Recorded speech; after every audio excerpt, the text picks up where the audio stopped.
प्रदीप पांडे चिंटू जी और काजल राघवानी जी की फिल्म था दोस्ताना। तो दोस्ताना फिल्म फुल मूवी फुल एचडी में यूट्यूब पर आ रहा बा।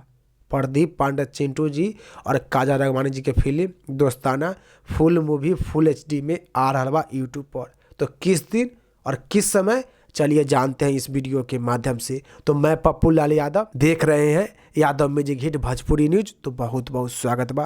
तो अगर आप लोग अभी तक Yadav music hit Bhojpuri news को सब्सक्राइब नहीं किए हैं तो नीचे के लाल बटन दबाकर सब्सक्राइब कर दीजिए और साथ ही साथ वीडियो को लाइक कर दीजिए। तो दोस्तों आप लोगों को बता दी कि प्रदीप पांडे चिंटू जी और काजल राघवानी जी की फिल्म था दोस्ताना।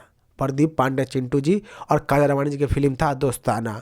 तो प्रदीप पांडे चिंटू जी और काजल राघवानी जी की फिल्म दोस्ताना जो कि फुल मूवी फुल एचडी में यूट्यूब पर आ रहा बा। प्रदीप पांडे चिंटू जी के फिल्म दोस्ताना फुल मूवी फुल एचडी में यूट्यूब पर आ रहा बा। तो किस दिन और किस समय, चलिए अब जानते हैं। तो प्रदीप पांडे चिंटू जी के फिल्म दोस्ताना आज यानी 21 जनवरी के शाम के 8 बजे इंटरटेनमेंट रंगीला यूट्यूब चैनल पर रिलीज कर दिया जाएगा।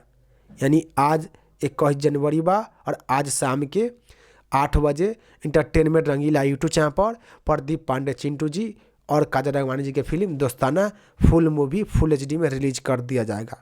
तो अगर आप लोग अभी तक प्रदीप पांडे चिंटू जी और काजल राघवानी जी की फिल्म दोस्ताना नहीं देखे हैं तो आज शाम के 8 बजे इंटरटेनमेंट रंगीला यूट्यूब चैनल पर देखना नहीं भूलिएगा। अगर जिन दर्शक लोग अभी तक प्रदीप पांडे चिंटू जी और काजल राघवानी जी की फिल्म दोस्ताना देख लिए हैं उन दर्शक लोग नीचे कमेंट के माध्यम से बताइए कि आप लोगों को देखने में कैसा लगा। अगर नहीं देखे हैं तो आज शाम के 8 बजे इंटरटेनमेंट रंगीला यूट्यूब चैनल पर देखना नहीं भूलिएगा। तो आप लोग को छोटा सा यही जानकारी बताबे के रहे। तो इस जानकारी के बारे में का राय बा, का विचार बा, नीचे कमेंट बॉक्स में बताइएगा। फिलहाल में इतने, फिर से मिलेंगे अगले वीडियो में। जय हिंद, जय भोजपुरी।